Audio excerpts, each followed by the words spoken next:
first basic part you need to know is what each part of the machine does.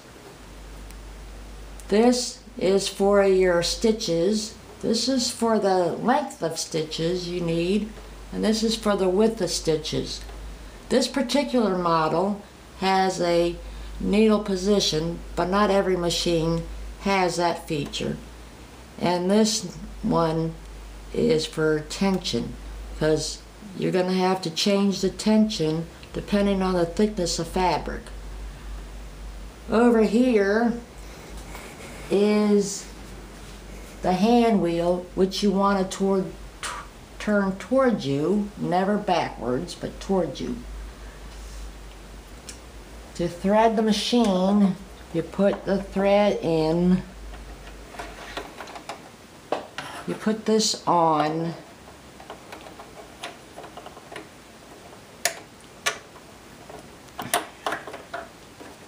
you put it through this,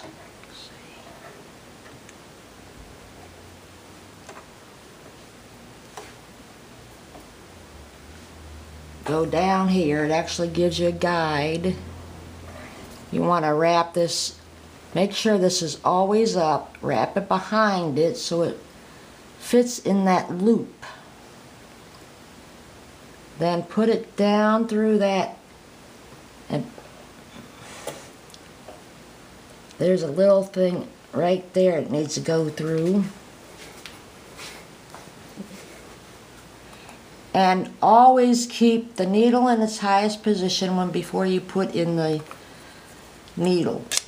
This is the best tip I've ever found, and this must be up too before putting in the eye of the needle. You put that there,